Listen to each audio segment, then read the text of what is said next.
Good evening everyone, मैं Vikram sir आप लोगों का स्वागत करता हूं मेरे YouTube channel knowledge with Vikram sir में। कैसे हैं आप सब? उम्मीद करते हैं आप लोग अच्छे होंगे और एक नए अपडेट का इंतजार कर रहे होंगे। आज के इस वीडियो में मैं बात करने वाला हूं स्कूल रुआर 2026 के बारे में। आप लोगों को एक लिंक प्रोवाइड कराया गया होगा जिसमें आप लोगों को डेटा एंट्री करने के लिए कहा जा रहा है और आप लोगों को इसमें बहुत सारी समस्याओं का सामना करना पड़ रहा है। तो आज मैं आप लोगों को एक एक स्टेप बताने वाला हूँ, पूरी जानकारी अच्छे तरीके से बताने वाला हूँ ताकि आप आसानी से उस लिंक को फिल कर पाए और सारी डेटा को फिल कर पाए। देखिए, रुआर कार्यक्रम इसलिए चलाया जा रहा है कि जो भी बच्चे आपके पोषण क्षेत्र में हैं, जो पढ़ाई से वंचित रह गए हैं या किसी कारणवश वो काम करने लगे हैं और दूर चले गए हैं या जो भी समस्या हो उनके लाइफ में आई हो जिनके कारण उनका पढ़ाई छूट गया है, वो दोबारा स्कूल आ सके। इस पहल के तहत स्कूल में रुआर कार्यक्रम चलाया जा रहा है। तो चलिए हम लोग सीखते हैं कैसे डाटा एंट्री इसका करेंगे। आप लोग अगर न्यू व्यूअर्स है तो चैनल को सब्सक्राइब कर लीजिएगा, बेल का बटन दबा दीजिएगा ताकि आपको ऐसे ही अपडेट मिलते रहे। आप लोगों को मेरे स्क्रीन में दिख रहा होगा स्कूल रुआर मॉनिटरिंग फॉर्मेट 2026।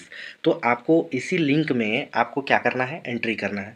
तो आप लोगों के पास सबसे पहली समस्या कि ये लिंक कहाँ से मिलेगा, तो मैं आपको बता देता हूँ कि ये लिंक जो है मैं अपने वीडियो के डिस्क्रिप्शन में डाल दूंगा और आपके कमेंट बॉक्स में पिन कर दूंगा मैं अपने वीडियो के। और अगर आप वहाँ भी नहीं ढूंढ पाते हैं तो आप मेरा टेलीग्राम चैनल ज्वाइन कर लीजिएगा जो कि नॉलेज विद विक्रम सर के ही नाम से है और उसका मैं लिंक डाल दूंगा डिस्क्रिप्शन में, आपको वहाँ से आसानी से मिल जाएगा। इस लिंक में सबसे पहले करना क्या है आप लोगों को देखिए, यहाँ पे सबसे पहले निर्देश दिया गया है, उस निर्देश को आप लोग ध्यानपूर्वक पढ़िएगा। साफ साफ बोला गया कि पोर्टल में केवल उन्हीं बच्चों की विवरणी दर्ज की जाएगी जो अनामांकित या ड्रॉप आउट है, ठीक है। साथ ही ट्रांजिशन वाले व्यक्ति वाले बच्चों की विवरणी दर्ज नहीं की जाएगी, ठीक है। उसके बाद क्या है, कक्षा 1 एवं शिशु सदन में नामांकन लेने वाले सभी बच्चों की विवरणी दर्ज की जाएगी, यानी कि कक्षा 1 में और जो शिशु सदन में नामांकन किए हैं उनका भी यहाँ पे एंट्री होने वाला है। अब कृपया सुनिश्चित करें कि छात्र का डेटा केवल एक ही बार दर्ज किया जाए, एक ही छात्र का डेटा एक से अधिक बार दर्ज ना करे, ठीक है। आप लोगों को समझ में आ गया बहुत सारी बातें। अब सबसे पहले चूज करना क्या है, यहाँ पे देखिए डिस्ट्रिक्ट का नेम। तो सबसे पहले हम लोग चलिए डिस्ट्रिक्ट का नेम सर्च कर लेते हैं। तो सबसे पहले जैसे कि दुमका चूज कर लिए। डिस्ट्रिक्ट सेलेक्ट करने के बाद आपको ब्लॉक चूज कर लेना है, तो आप अपने अनुसार अपना ब्लॉक चूज कर लीजिएगा। जो आप जब ब्लॉक चूज कर लीजिएगा तो आपको क्लस्टर चूज करने के लिए दिया जाएगा, तो आप अपने अकॉर्डिंग क्लस्टर भी चूज कर लीजिएगा। क्लस्टर चूज करने के बाद आपको स्कूल का नेम सर्च करना है, आपको स्कूल का नेम क्लस्टर वाइज दिख जाएगा, तो आपको क्या करना है, उसे भी सेलेक्ट कर लेना है। तो चलिए हम लोग भी सेलेक्ट कर लेते हैं। मैं अपने अकॉर्डिंग सेलेक्ट करूंगा, आप अपने अकॉर्डिंग सेलेक्ट कर लीजिएगा, ठीक है। अब सेलेक्ट करने के बाद आपको देखिए ऑटोमेटिक आपका यूडाइस कोड फिल किया हुआ दिख रहा है। मैनेजमेंट टाइप में डिपार्टमेंट ऑफ एजुकेशन दिख रहा है और आपको देखिए यहाँ पे डेटा आपको ऑलरेडी शो होगा कि number of student drop out in drop box कितने हैं, 18। यानी इन्हीं 18 व्यक्तियों का आपको क्या करना है, इन्हीं 18 बच्चों का आपको यहाँ पे एंट्री करना है। कैसे करना है मैं आपकी सारी चीज बताऊंगा। अब देखिए number of student active for import status not on in drop box 59। तो ये जो संख्या आपका शो हो रहा होगा इसमें आप लोग जो क्लास 8 का विद्यार्थी होगा उसको अभी प्रोग्रेशन का कार्य किए होंगे, तो वो सारा किस में चले गया होगा, इंपोर्ट करने के लिए ड्रॉप बॉक्स में चला गया होगा। तो ये संख्या उन बच्चों का भी है, ठीक है। इसके बाद आप टोटल देख सकते हैं कि अगर हम दोनों को ऐड करते हैं तो टोटल नंबर ऑफ स्टूडेंट कितना हो रहा है, 77 हो रहा है। तो अब आप जो 59 बच्चा जो ड्रॉप बॉक्स में है आपको इसका एंट्री करना है, बिल्कुल भी नहीं करना है। आपका जो number of student drop out जो ऊपर दिख रहा है 18, इसका एंट्री करना है कि किस रीजन से वो ड्रॉप आउट हुआ। अब नीचे आना है, देखिए कि स्कूल ड्रॉप बॉक्स डेटा, जिसमें से सबसे पहले दिया कि ड्रॉप बॉक्स में कितने बच्चों को चिन्हित किया। तो आप लोग क्या कीजिएगा, जो यहाँ पे 18 दिख रहा है number of student drop out drop box 18, तो ये वाला डेटा आपको इसमें क्या करिएगा, फिल करने का कोशिश कीजिएगा। अब इस 18 को कैसे कैलकुलेट कीजिएगा तो वो मैं आपको समझाने का कोशिश करता हूं। देखिए सबसे पहले आप जैसे कि मान लीजिए यहाँ पे ड्रॉप बॉक्स में से कितने बच्चे डुप्लीकेट या डेथ की श्रेणी में है, ठीक है। तो अब मान लीजिए कि आपके विद्यालय में कोई ऐसा बच्चा है जो डेथ हो गया है, जिस रीजन से या किसी भी रीजन से डेथ हो गया, अगर 1 2 है तो आप यहाँ पे जैसे कि एक बच्चा मेरा स्कूल में डेथ किया है तो हम वहाँ पे 1 भर दे रहे हैं। अब क्या है कि देखिए ड्रॉप बॉक्स में कितने बच्चे प्रवासी या माइग्रेट कर चुके हैं। अब 18 में मैंने 1 यहाँ एंट्री कर दिया तो बचा कितना, 17। अब 17 बच्चे में आपको क्या करना है कि उन 17 बच्चे जो हैं वो माइग्रेट हुए हैं या नहीं हुए हैं ये आपको देखना है। तो अगर आप लोग ड्रॉप बॉक्स में, ड्रॉप बॉक्स कहां से मिलेगा, तो यूटाइस पोर्टल से आप अपना ड्रॉप बॉक्स में ये डेटा देख सकते हैं, ड्रॉप बॉक्स में कितने स्टूडेंट हैं। तो वो कैसे देखेंगे मैं अभी आपको वीडियो में बताने वाला हूं, ठीक है। तो आप लोग वहां से क्या कीजिएगा कि वहां पे जितना भी डेटा होगा वहां से आप लोग देख लीजिएगा कि कितने बच्चे माइग्रेट कर चुके हैं, यानी प्रवासी हो चुके हैं, किसी और शहर के लिए जा चुके हैं। तो हम लोग चलिए मान लेके चलते हैं कि टोटल जो है आप लोग ड्रॉप बॉक्स में से कितने बच्चों को चिन्हित किया गया। तो टोटल यहाँ पे आपका कितना होगा, 18, जो कि मैं पहले ही बता चुका हूँ, क्योंकि यहाँ पे कौन सा डेटा फिल करना है, ऊपर वाला। देखिए यहाँ पे number of student drop out in drop box कितना, 18, तो यहाँ 18। अब ड्रॉप बॉक्स में कितने बच्चे प्रवासी माइग्रेट कर चुके हैं। अब देखिए डेथ की श्रेणी में मैंने 1 भर दिया, तो अब माइग्रेट कितने हो चुके हैं, तो 17 मैंने यहाँ पे डेटा फिल कर दिया। अब देखिए 17 और 1 टोटल क्या हो गया, 18। अब शेष बचे छात्रों में से कितने छात्रों का नामांकन किया गया, ठीक है। तो अब जितना भी जो बच्चा शेष बचा, ठीक है, उसमें से कितने बच्चों का आप नामांकन किए हैं अपने अनुसार लिख दीजिएगा। अगर नामांकन नहीं किया गया है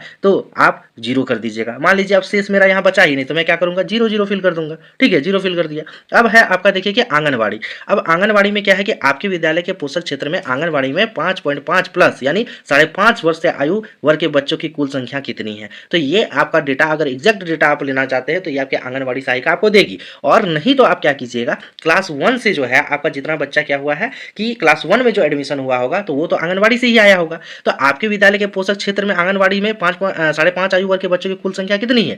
तो अगर वहां से आप पता कर लीजिएगा कि उस आंगनबाड़ी से कितना बच्चा आपके पास आया, मान लीजिए 3 बच्चा आया तो आप लोग यहाँ पर डेटा क्या कीजिएगा, 3 फिल कर दीजिएगा। ठीक है, अब समझिए आगे क्या करना है कि इनमें से कितने बच्चों का विद्यालय में नामांकन किया गया। तो मान लीजिए 3 में से तीनों का नामांकन हुआ, आपको क्या करना है, 3 फिल कर देना है। अब यहाँ पे फिल करने के बाद आपको यहाँ पे स्टूडेंट्स का डिटेल भरना है। देखिए, तो स्टूडेंट्स का डिटेल भरने के लिए ऊपर जो आपको दिया गया है डैश डैश डैश, वहां नहीं करना है। आपको क्या करना है, यहाँ देखिए click add to add an items दिया गया, प्लस का चिन्ह दिया गया। इसमें प्लस का चिन्ह आपको जैसे क्लिक कीजिएगा तो देखिए आप लोगों को एक बॉक्स दिखेगा। अब यहाँ पे सबसे पहला बॉक्स में बच्चा का पूरा नाम लिख दीजिएगा। बच्चा किस कक्षा में नामांकित किया गया, यानी क्लास 1 में नामांकित किया गया तो हम लोग क्लास 1 सेलेक्ट कर लेंगे। ठीक है, अब बच्चे का नामांकन संख्या क्या है, यानी जब आप लोग एडमिशन लिए होंगे तो उसमें लिखे होंगे प्रवेश संख्या, तो जो भी प्रवेश संख्या होगा रजिस्टर से आप लोग देख के लिख लीजिएगा। फिर पिता का नाम लिख देना है, माता का नाम लिख देना है। उसके बाद आपको क्या करना है कि देखिए अभिभावक का नाम दिया गया तो माता पिता दोनों में से किसी भी एक को आप क्या कर सकते हैं, अभिभावक बना सकते हैं। फिर आप जिस पंचायत से बच्चा है वो लिख दीजिएगा, गांव का नाम लिख दीजिएगा, जिस टोला से बच्चा है वो लिख दीजिएगा। और यहाँ पे पिता माता का अभिभावक का मोबाइल नंबर बोला जा रहा है तो आप लोग जब आते हैं तभी आप लोग मोबाइल नंबर भी लेते हैं, तो वो मोबाइल नंबर आपको यहाँ फिल कर देना है। उसके बाद बच्चा का आधार कार्ड का जो 12 डिजिट है वो फिल कर देना है। ठीक है, उसके बाद देखिए कि आपको यहाँ पे लिंग सेलेक्ट कर लेना है, मेल है फीमेल है अपने अकॉर्डिंग सेलेक्ट कर लीजिएगा। बच्चे का डेट ऑफ बर्थ सेलेक्ट कर लीजिएगा और आयु जितना भी देखिए क्लास 1 में जितना भी बच्चा आया है सबका आयु लगभग 6 साल हो रहा है तो आप 6 साल सेलेक्ट कर लीजिएगा। वो जिस भी कैटेगरी से है उसको आप सेलेक्ट कर लीजिएगा। CWSN है तो आपको हाँ करना है और नहीं है तो आपको नहीं करना है। इसके बाद बच्चा किस समुदाय से है, हिंदू है, मुस्लिम है, सिख है, क्रिश्चियन है, जो भी होगा आप लोग अपने से कर लीजिएगा। ठीक है, उसके बाद आपको क्या है कि बच्चे को चिन्हित किया गया था डहर ऐप में हाँ या नहीं, तो आपको हाँ चूज करना है अगर आप उस बच्चे को चिन्हित किए थे। अब है देखिए कि अनामांकित ड्रॉप आउट, यानी कि इससे पहले जो बच्चा आपका स्कूल में एडमिशन नहीं था तो क्या था, ड्रॉप आउट था या अनामांकित था, अनामांकित था, उसका एडमिशन था ही नहीं। ठीक है, और अगर वैसे बच्चों का आप करेंगे जो ड्रॉप आउट में होंगे तो आप वहाँ पे ड्रॉप आउट सेलेक्ट कीजिएगा। हम यहाँ पे क्लास 1 के बच्चों का कर रहे हैं क्योंकि उनका एडमिशन कहा था, इस स्कूल में था ही नहीं। अब अनामांकित ड्रॉप आउट के कारण क्या है, तो कारण में आप लोगों को क्या करना है, यहाँ पे जैसे आप क्लिक कीजिएगा इसमें बहुत सारे कारण आएंगे। ठीक है, आपको सिंपली क्या करना है, नीचे कोई अन्य कारण ऐसे सेलेक्ट कर लेना है और आगे बढ़ना है। अब देखिए बच्चा किस कक्षा में ड्रॉप आउट हुआ था, अनामांकित के लिए NA सेलेक्ट करें, अनामांकित के लिए NA सेलेक्ट करना था हम क्या करेंगे, NA सेलेक्ट कर लेंगे। अब ड्रॉप आउट की अनुमानित अवधि कितनी थी तो हम लोगों को पता नहीं है तो हम लोग क्या करेंगे, 0 फिल कर देंगे। अब आगे देखिए क्या बोला गया है, आप लोग देखिए ध्यान से समझिए कि पूर्व में किस विद्यालय आंगनबाड़ी में नामांकित था, तो जिस विद्यालय से जिस आंगनबाड़ी से वो बच्चा आया है उसका आपको यहाँ पे क्या करना है, नाम लिख देना है और उस विद्यालय का यानी उस आंगनबाड़ी का आपको यूडाइस कोड भी यहाँ पे आपको फिल करना पड़ेगा। ठीक है, तो आप उससे कॉन्टैक्ट करके भी ले सकते हैं या खुद से निकाल भी सकते हैं। अब क्या बच्चा प्रवासी है या नहीं, तो अगर है तो हाँ, नहीं तो आपको नहीं कर देना है। ठीक है, अब आपको क्या करना है, इसी प्रकार से आप हर एक एंट्री कीजिएगा। जैसे अभी 3 आप फिल किए ऊपर तो आपको फिर प्लस करना है, देखिए दूसरा एंट्री होगा, फिर प्लस करना है, इस तरह तीसरा एंट्री होगा। आपको एक ही दिन में एंट्री सारा नहीं करना है, जो भी आपका 15 बच्चा 17 बच्चा जो भी ड्रॉप आउट में होगा अब एक ही दिन में एंट्री नहीं कीजिएगा, डेली कीजिएगा। लगभग एक दिन में 4 एंट्री कीजिएगा, 4 से 3 एंट्री कीजिएगा, उसके बाद फिर दूसरे दिन कीजिएगा। ठीक है, इस प्रकार से ऐड करके आप सारा एंट्री करना है। उसके बाद आपको जो हेडमास्टर का नाम है वो लिख देना है, उनका मोबाइल नंबर दे देना है और आपको सिंपली क्या करना है, सबमिट पे क्लिक कर देना है। तो आपका क्या होगा कि डेटा सबमिट हो जाएगा। अब आपको मैं बताता हूँ कि यूडाइस पोर्टल में आप ड्रॉप बॉक्स में जो बच्चे हैं उसको कैसे फाइंड आउट करेंगे, कैसे आप लोग उसको ढूंढेंगे। तो इसके लिए हम लोगों को सबसे पहले यूडाइस पोर्टल जाना होगा। तो चलिए हम लोग यूडाइस पोर्टल चलते हैं।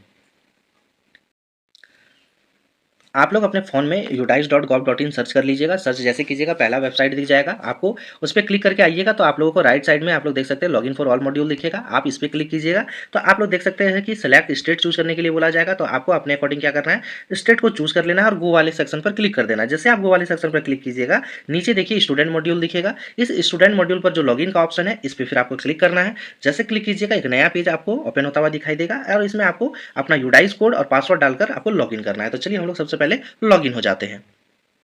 हम लोग लॉगिन हो चुके हैं, आप लोग देख सकते हैं। लॉगिन होने के बाद आपको एक रेड कलर का टॉपअप दिखेगा जिसमें 26-27 सेशन लिखा हुआ रहेगा। आपको इसमें क्लिक करना है। जैसे आप क्लिक कर लीजिएगा एक नया टॉपअप दिखेगा, इसे आपको क्लोज करना है और क्लोज करने के बाद आप इधर देख सकते हैं, आप जस्ट अपने लेफ्ट साइड में आप लोगों को यहाँ पे नीचे जब आइएगा तो आप लोग देखिए स्टूडेंट मूवमेंट एंड प्रोग्रेशन दिख रहा है, ठीक है। उसके नीचे आप लोग देखिएगा इंपोर्ट मॉड्यूल के नीचे आपको ड्रॉप बॉक्स दिख रहा है। तो आपको क्या करना है, ड्रॉप बॉक्स में क्लिक करना है। जब आप ड्रॉप बॉक्स पर क्लिक करेंगे तो आपको देखिए एक नया पेज ओपन होगा जिसमें आपको क्या करना है, यूडाइस कोड दिख रहा है, सेलेक्ट स्टेट दिख रहा है, डिस्ट्रिक्ट दिख रहा है। तो हम लोग चलिए पहले स्टेट सेलेक्ट कर लेते हैं। तो स्टेट क्या है, झारखंड, तो हम लोग झारखंड चूज कर लेते हैं। झारखंड चूज कर लिया। अब डिस्ट्रिक्ट बोला जा रहा है तो डिस्ट्रिक्ट भी चूज कर लेते हैं। हम लोगों ने डिस्ट्रिक्ट भी चूज कर लिया। उसके बाद ब्लॉक चूज करने के लिए बोला गया तो ब्लॉक भी चलिए चूज कर लेते हैं। ब्लॉक भी चूज कर लिया। अब यूडाइस कोड बोला जा रहा है तो चलिए यहाँ से हम लोग को यूडाइस कोड भी मिल जाएगा, क्योंकि देखिए उस ब्लॉक में जितना भी स्कूल है आपको यहाँ पे दिख रहा है। तो हम लोग सिंपली क्या करते हैं, यूडाइस कोड लिख लेते हैं ताकि जल्दी से आ जाए। तो 20110530, ठीक है, 101। तो देखिए मेरे स्कूल का आ चुका है। तो अब मैं यहाँ पे क्या करूँगा, सर्च वाले बटन पर क्लिक करूँगा। जैसे सर्च वाले बटन पर क्लिक करूँगा आप नीचे देख सकते हैं जितने भी स्टूडेंट हैं सारा का डेटा आप आ चुका है। देखिए टोटल मेरा यहाँ पे आपको 149 मेरा दिख रहा है, जिसमें बहुत सारे ऐसे अभ्यर्थी हैं जो एक्टिव हैं अभी, उनको इम्पोर्ट किया जा सकता है, वो दूसरे स्कूल में नामांकन के लिए गए हैं।